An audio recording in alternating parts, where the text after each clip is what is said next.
बोलो। राज्य स्तरीय शतरंज प्रतियोगिता का आयोजन हमारे जीनियस युवा सामाजिक संगठन की टीम लगभग 4-5 वर्षों से करती आ रही है। हमारा एकमात्र उद्देश्य है खेल और पुराने संस्कृति का संरक्षण करना। लगभग राज्य भर के प्रत्येक हिस्सों और जिलों से खिलाड़ी इसमें भाग लेते हैं।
हमारे इस राज्य स्तरीय शतरंज प्रतियोगिता जीनियस क्लब में हमारे राज्य भर के खिलाड़ी भाग लिए हैं, जिसमें नेशनल स्तर पे जो राष्ट्रीय स्तर पे जो खेल चुके हैं मिस्टर बख्शी जी हैं, रजनीकांत बख्शी जी हैं जो राजनांदगांव से आए हुए हैं। डीपीएस स्कूल नांदगांव में अभी अपनी प्रशिक्षण की सेवाएं दे रहे हैं। सर थोड़ा अपना अनुभव साझा करेंगे। मेरा नाम रजनीकांत बख्शी है। मैं नेशनल प्लेयर और चेस कोच भी हूँ। राजनांदगांव में पिछले 4 वर्षों से प्रशिक्षण दे रहा हूँ। मैंने पिछले 10 सालों से छत्तीसगढ़ को रिप्रेजेंट किया है एज ए नेशनल प्लेयर। और चूँकि जहाँ भी चेस का इवेंट होता है, जैसे गांव दूर दराज एरिया में, तो जैसे कि यहाँ पे पता चला मुझे कि यहाँ चेस का इवेंट हो रहा है, मुझे बहुत खुशी हुई। और ज़्यादातर क्या होता है, ये शहर क्षेत्र में होता है, गांव क्षेत्र में नहीं होता है। जैसे ही पता चला मुझे कि यहाँ पे इवेंट हो रहा है करके, तो मैंने यहाँ पे अपना दिलचस्पी दिखाया। और इतना बढ़िया लग रहा है यहाँ पे एटमॉस्फेयर देख के कि गाँव में एक इतना अच्छा कॉम्पिटिशन हो रहा है करके। और मैं बहुत खुश हूँ यहाँ आके। और यहाँ जो भी ऑर्गेनाइज़र है, इनका जो एक दिलचस्पी और इंटरेस्ट देख रहा हूँ मैं, इसको बढ़ाने के लिए चेस को कर रहे हैं, तो ये बहुत काबिल तारीफ़ है। और आगे मैं चाहूँगा कि इनसे थोड़ा सा इंस्पायर भी हूँ मैं कि अपने गांव के क्षेत्र में भी चेस को बढ़ाना चाहूँगा, मैं उसके लिए काम करूँगा। साथ में एक छोटी सी प्रतिभागी आई है, 11 साल चल रहे हैं ना? 11 साल। क्या नाम है आपका? श्रेया। इच्छा साहू जी हैं, तो अपने बारे में कुछ बोलेंगे। मेरा नाम इच्छा साहू है। मुझे यहाँ आके और यहाँ खेल के बहुत ही अच्छा लगा। मुझे यहाँ बहुत सारे नए एक्सपीरियंस मिले, बहुत सारे प्लेयर्स के साथ खेलने का मौका मिला, और ये टूर्नामेंट बहुत ही अच्छा हुआ। धन्यवाद।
राज्य स्तरीय शतरंज प्रतियोगिता का आयोजन जीनियस सामाजिक संगठन की हमारी टीम लगभग 4-5 वर्षों से करती आ रही है।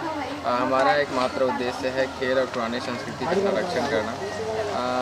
हम अभी देखें तो राजनांदगांव, अभनपुर, रायपुर, धमतरी जैसे क्षेत्रों से राज्य भर के खिलाड़ी इसमें शामिल हो रहे हैं और प्रथम इनाम 4,000 रुपये, 4,004 रुपये, 2002 सेकंड है, तीसरा इनाम 1,001 है और हारे हुए खिलाड़ी को भी प्रोत्साहन स्वरूप हम 301 रुपये देंगे। साथ ही रोमांचक मुकाबले पे 201 रुपये का इनाम रखा गया है टीम के द्वारा। राज्य के इस शतरंज प्रतियोगिता के आयोजन में समस्त ग्रामवासी और क्षेत्रवासियों को बहुत सहयोग रहा है। आगे यह आयोजन होते आ रहा है। भविष्य में हम चाहते हैं कि इससे बेहतर और मार्गदर्शन हमें प्राप्त होता रहे, जिससे हम और भी अच्छा प्रयास कर सकें, एक अच्छा प्रतिभागियों को एक अच्छा मंच दे सकें, जिससे उसमें खेल की भावना का और भी विकास हो सके।